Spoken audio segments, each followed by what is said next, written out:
et si on voulait afficher tous les champs, et si on voulait afficher tous les champs, par exemple, la première façon que je vous ai montré,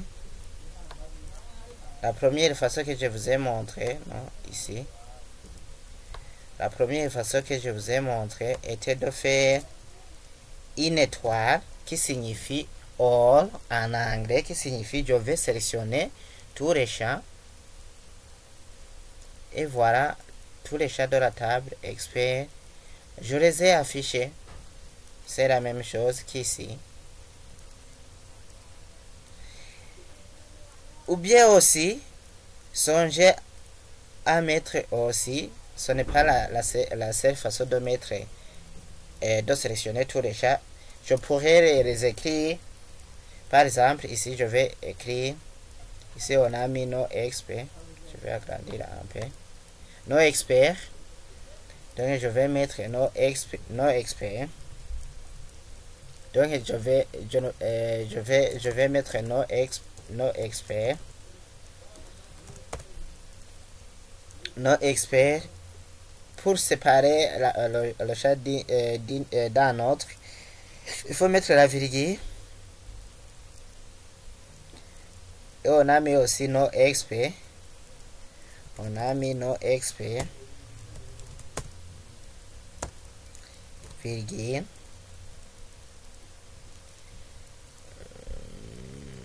On a mis aussi tel expert. Je mets alors tel expert. Virgule. Non. Si le dernier chat que vous tapez, il ne faut pas mettre le virgule. Le virgule est sommé entre les champs. Par exemple, qui se trouve au milieu. Oui.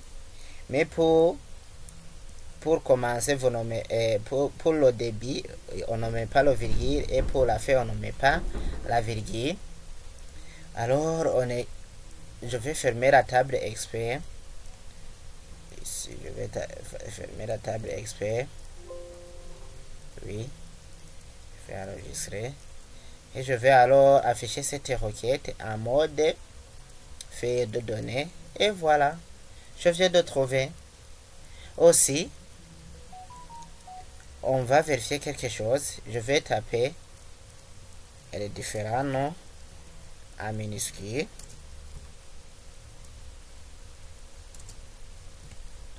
Je vais les taper en minuscule, tous en minuscule. Et je vais voir si ça va passer. C'était les noms des champs. Si je les tape en minuscule, donc je change. Non. Tel expert, je mets tel expert et j'exécute la requête. Et voilà, j'ai trouvé.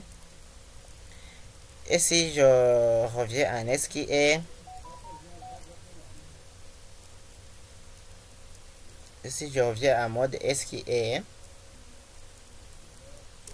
et que je laisse les noms comme ils étaient au départ,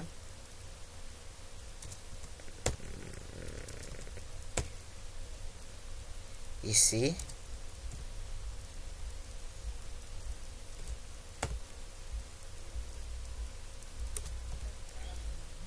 et que je change alors, et que je change les crosses de SQL et que je les mets en minuscule.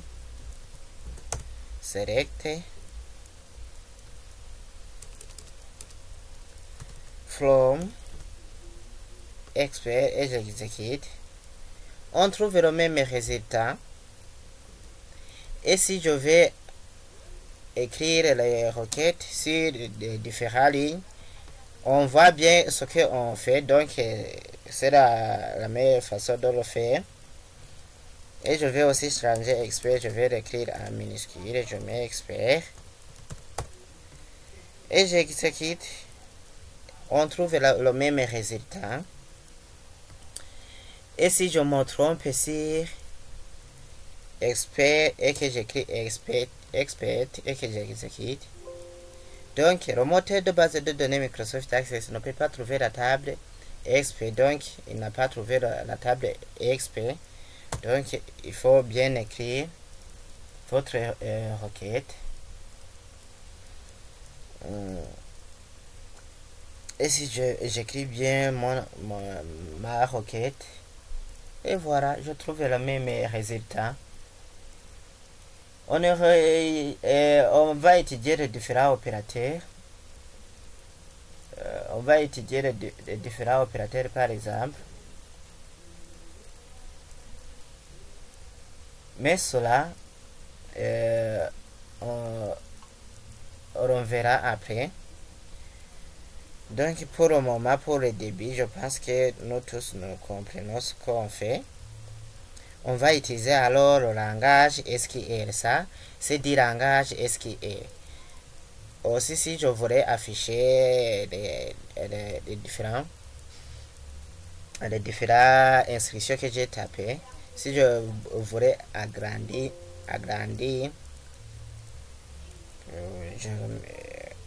je mets requête SQL par exemple. Et si je voulais agrandir les requêtes qui se trouvent par exemple ici, je cherche requête SQL que je viens de créer ici. Je fais un seul clic et je clique et je fais un clic droit et je vais l'ouvrir en mode de création. Après avoir ouvert la requête en mode de création, je rouvre en mode SQL. Et vous voyez les caractères qui se trouvent ici, les caractères qui se trouvent ici. Je vais les faire changer et les faire agrandir par exemple. Donc vous cliquez dans Fichier,